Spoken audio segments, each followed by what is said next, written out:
मुझे लगता है कि ये समाजवादी पार्टी की जो असली फितरत है और जो उनकी इस प्रकार के अपराधियों को कवर फायर देने में जो उनकी सीमा है उसको वो दर्शाता है। और जब से ये दो लड़कों की ताकत बढ़ी है तब से अपराधियों की हिम्मत और हिमाकत भी उसी अनुपात में बढ़ती हुई नजर आ रही है।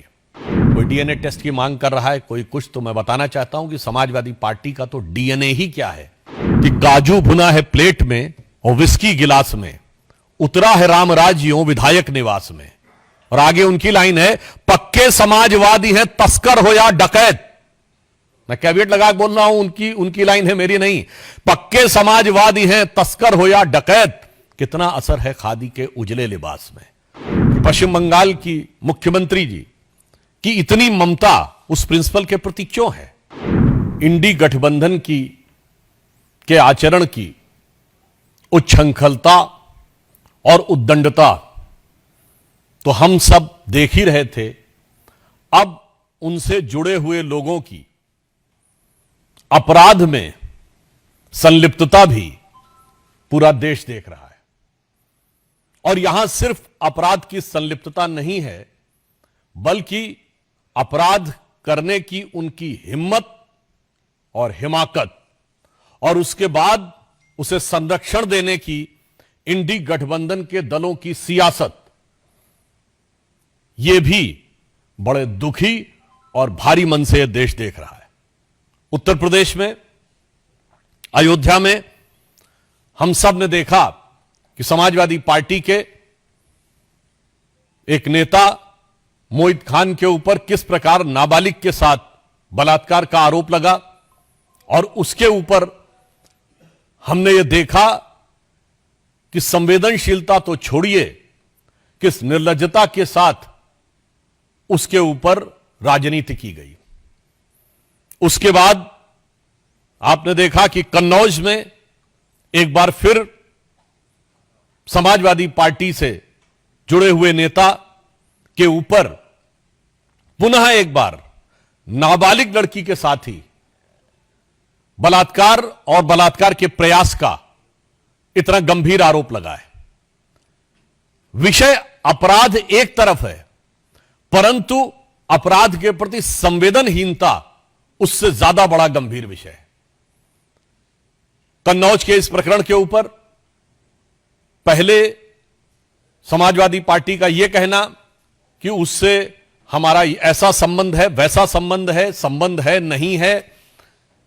जहां तक अखिलेश यादव जी की उनकी संवेदना की चिट्ठी तक अवेलेबल है। और उससे अधिक गंभीर बात है कि समाजवादी पार्टी की एक नेत्री ने यह तो स्वीकार किया ही कि कन्नौज का आरोपी उनकी पार्टी का पूर्व नेता है, उसके साथ एक बहुत ही संवेदनहीन और अशोभनीय बयान भी दिया कि 15 वर्ष की वह लड़की कौन सी नौकरी प्राप्त करने के लिए रात में गई थी।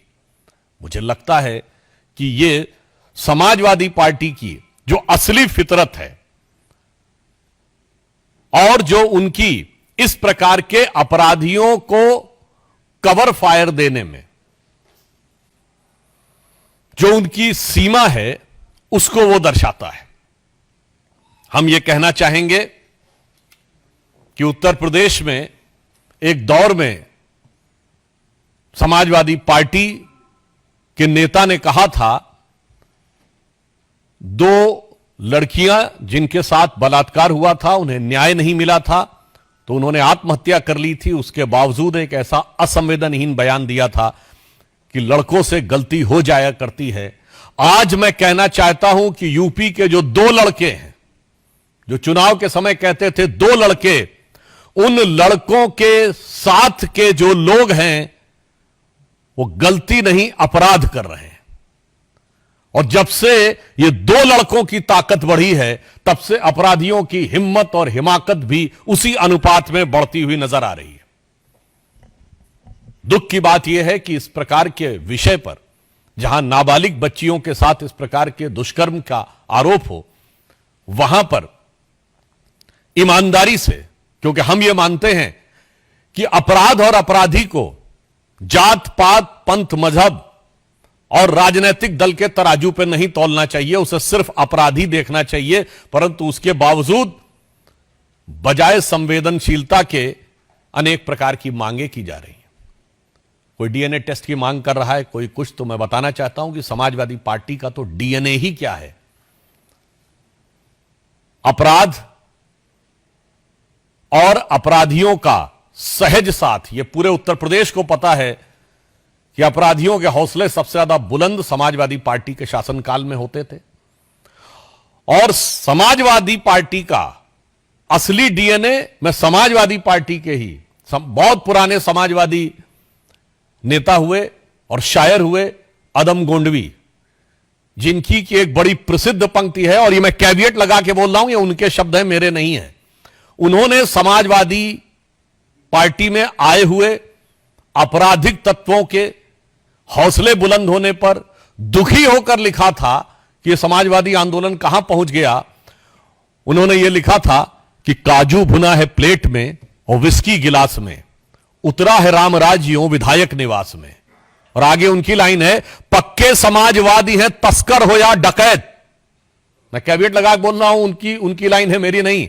पक्के समाजवादी हैं तस्कर हो या डकैत, कितना असर है खादी के उजले लिबास में। तो मुझे लगता है कि यह समाजवादी पार्टी के ही एक समाजवादी नेता के दिल का दर्द आज की समाजवादी पार्टी के असली डीएनए यानी राजनीतिक डीएनए को बताने के लिए पर्याप्त।